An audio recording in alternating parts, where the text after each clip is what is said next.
How you guys doing? Good. Well, guys, I was born this way, and there's no medical reason why that happened. My brother and my sister were born with arms and legs, and sometimes in life, things happen that don't make sense. My doctors never thought that I'd be able to walk, and today, I'm walking. I'm from Australia. Anybody one day want to go to Australia? It's such a cool place. And I now live in LA. I'm a Southern California boy. So I only live about 4 hours from here. And today I'm going to tell you, man, I love freaking people out. One day I'm in a car. I'm in the front seat. I'm not driving, of course. Can you imagine if I'm driving a car? They reckon they can put a joystick, that thing that controls my wheelchair, we can put that in a car. Like, how fully sick is that? Like, imagine if I get pulled over by the cops. Can I have your driver's license, please? Yeah, but it's over there, you're gonna have to get it. Imagine if I'm in big trouble. Put your hands up! Get out of your car!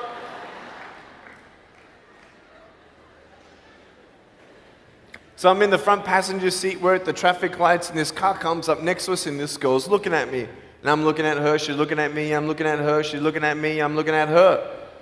All she sees is my head, right? She has no idea that I have no arms, no legs.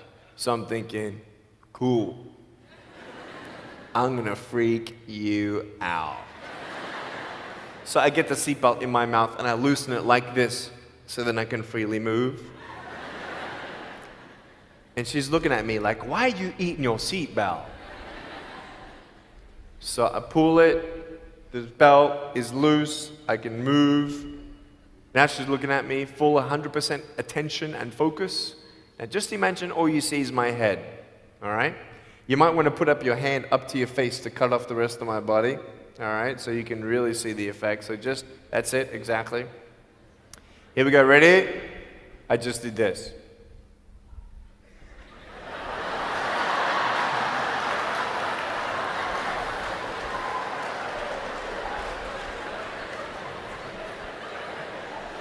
And her face, man, she was like, she nearly ran the red light, man. It was so good.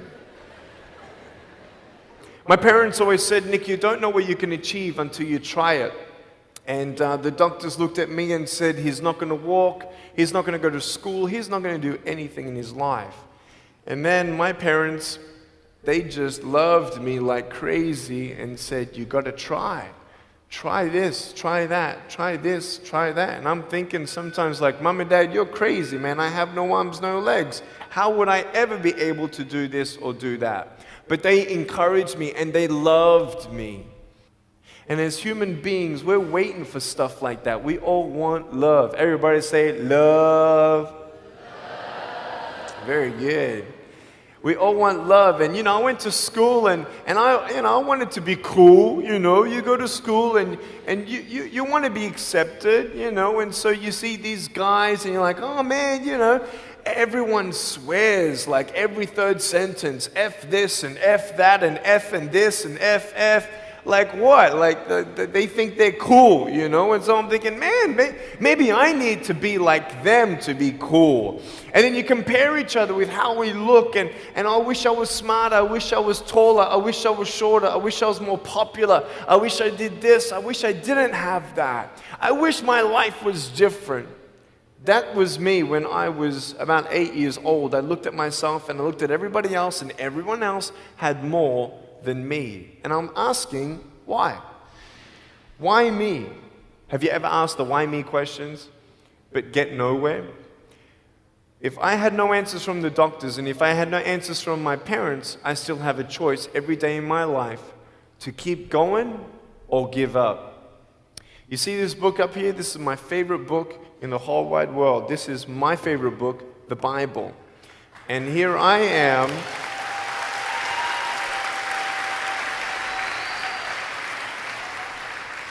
And here I am, and for me, that's my full potential in all that I can be here on earth. And so encouragement takes me closer to all that I can be, and discouragement takes me away. You see, it only takes 3 seconds for someone to tease me when I was at school and just say, you're ugly. You can't do this and you can't do that. And some of you thinking like, man, seriously? You had kids picking on you? Like, how heartless are those kids? Picking on me with no limbs? Like, you would probably say, well, I'm not that bad. I wouldn't pick on a kid with no limbs. But why would you pick on anyone? Well, because it's fun. It's just culture. Okay, we'll get to that. But for me facing all that stuff, I'm getting these seeds. Everybody say seeds. S-E-E-D-S, seeds. Have you seen the pictures of the sequoia reds up here in California? These huge trees. Like some of the trunks could be as nearly big as this room. I've seen those photos where they've actually dug out a tunnel in a trunk of a tree. You can drive a full-size SUV right through it. That all started with a little seed. If you leave a seed of lies in your heart and in your mind and you don't know the truth, if you don't know the truth, you will die with the lie. I started dying because I started believing what I was told. I want you to know the 3 things that I needed to come to in my life is the truth of my value, the truth of my purpose, and the truth of my destiny. I want you to know something. In our mind, we put ourselves down all the time. I want to ask you today, do you think I'm cool enough to be your friend? But I don't swear, I don't use the F-bomb. Am I still cool enough to be your friend? But I don't tease people. Am I still cool enough to be your friend? But I have no arms, no legs. Seriously.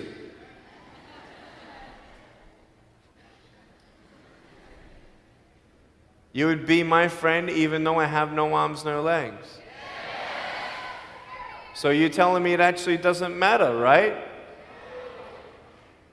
If it actually doesn't matter for how we look, then why do we tease each other for how we look if it actually doesn't matter?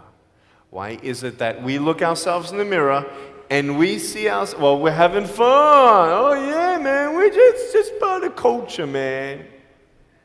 There were 12 people one day teased me, taking me away from my hope. 12, 11, 10, 9, 8, 7, 6, 5, 4, 3, 2, 1. Don't worry, I won't fall off because if I did, I'll break my arm. But 12 people teased me one day, and I can put a pretty brave face on, but cry on the inside. For real. Oh, it doesn't hurt. Yeah, it hurts. There was this one bully. I became his target for 3 weeks. And every time I go by him, I was 13, he was 17. I was in my chair. I'm only 4'9" in my other chair, my old chair. He's like 6 something, so he's huge, right? So I'm looking up at him, and every time I go by him, he's like, hey, there's Nick. He has no... And you can imagine what he said. And I'm like, what's his problem, man? So I tried to avoid him, and I was so embarrassed. He would say it really loud, and everybody would be looking, and some would be laughing. I'm like, what is this guy's problem, man? So one day, after 3 weeks, I went up to him, and I said, hey. He's like, hey. I said, can you please stop it? He said, stop what? I said, stop teasing me. He said, what are you talking about? I said, every time I walk by, you say that stuff. He's like, what stuff? He didn't know how to take me on. So I'm looking at him and said, no, man. Every time I walk by, you say exactly this, and I want you to stop. I forgive you, but stop it. He's like, oh, is that hurting you? Now, I could have said, nah. Or I could have said, yeah. It takes a level of humility to actually say, actually, I don't like that. It's killing me. And I said, yeah, it's hurting me. He said, all right, I'm sorry, man. I was just, playing around. He said, give me a hug. He said, what? I said, give me a hug. He was like, all right. So I gave him a hug. I'm a hugging machine. We made the Guinness Book of World Records. 1,749 hugs in 1 year. We did it last year. My arms fell off, all right? The scary thing about hugging so many people is that anyone can just pick me up and take me home, all right? Like, what am I gonna do? Like, hit him or something? Like, pretty mean headbutt, right? I want you to know that you might be playing around. I could pretty much say that 98% of you have teased someone in your life. I tried to commit suicide because of people who thought they were having fun, not knowing the hell that I was going through. The people you're teasing, what if the person you're teasing is the person who's thinking of committing suicide? What if the person you're teasing is the one who's tried to commit suicide, who hates their life because of you? You don't know if the person you are teasing is the son or daughter of a drunk at home getting abused. And all they need is someone like you to keep on pushing them this way. We need hope. So find something else to do. Find positive things in your own life. I don't care about how you look. I will never, ever, ever tease you. I will never tease you. I could tease you. I could be tough. People thinking that bullying is tough. It ain't tough. My wheelchair, this is tough. This thing, man. I'll tell you something. You ready? This wheelchair. This thing's so tough. When my friend built this for me, he said, you're gonna love it. I said, what, does it go fast? He said, no, but it's tough. And I said, well, what do you mean? He said, you'll find out. The torque in these motors at the bottom, at the back, this thing, if someone's holding it, I'm telling you, it can go 90 degrees. I went 80 degrees up. All right, someone's holding me to make sure I don't tip back. My wife, she loves shopping with me because she just jumps on the back and we go shopping. Like, she just shops and shops because she doesn't drop, right? We just go and do it. It's fun. Now, what I tried one day to do, you'll never believe me, maybe you will, just know that every word that comes out of my mouth is not an exaggeration. One day, I needed to move a car. So I got my wife to put my car, my 66 Chevelle, in neutral. It's a 2.5-ton car, and I backed it back with this thing. Just like this, like nothing. This thing is tough. Guess what? The definition of tough means it's strong. To show your strength, you need to do something that's difficult. I would sound so stupid if I said, hey guys, I got a Matchbox car one day and I got some fishing line and I towed that Matchbox car all around all day. How tough is my BMW? That's stupid. That's the same thing with bullying. You think you're tough? You're trying to show your strength? That's not your strength. Let me come back in 10 years and let me get your anyone have a 3-year-old nephew? Anybody have a 3-year-old nephew? Cool, put your hands down. I will get any one of your 3-year-old nephews, bring them tomorrow night at where I'm speaking, and we're going to put him up on stage, and let me show you how tough I am. We'll get your 3-year-old nephew, and we'll put him up here on the table, and let me tease him. Let me show you how tough I am. That's what you are. I could pick on you, you biggest bullies. I could pick on anything you like. Any singer, any music that you like, I could tease you. I could tease your family. I could tease your friends. I could tease about the movies that you think are really cool. I could tease anything about you. I could tease you about your nose, your eyes, your teeth, your chin, your hair, your ears, your elbows, your knees, your whatever, man. I can tease you about anything. It ain't hard, just like you can tease me. You want to know what tough is? Go to the people you teased and say sorry. You want to know what tough is? Go up to the people who still tease you and say, hey, stop it. I forgive you, but please stop it. That's tough.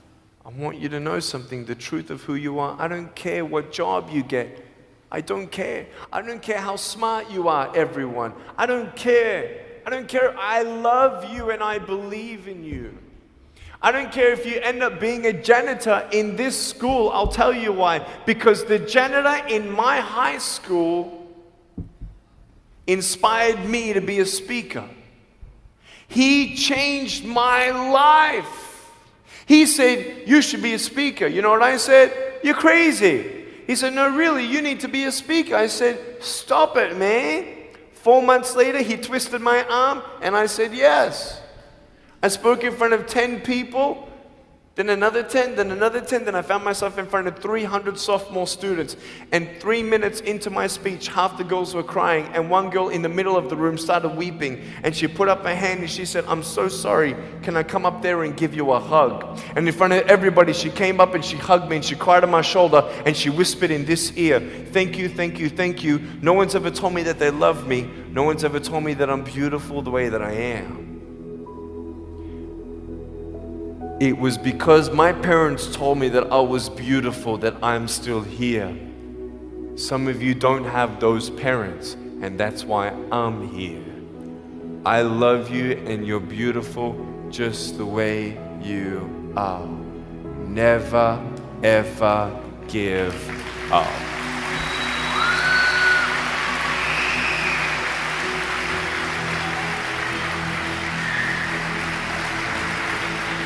How many schools do you think that I spoke to actually stopped bullying altogether? Okay. Whoever said one, you were correct. One school out of 600, I got a letter from the headmaster, and he said, Nick, you forever changed our school, blah, blah, blah. We haven't seen any bullies pick on anybody for 8 months straight.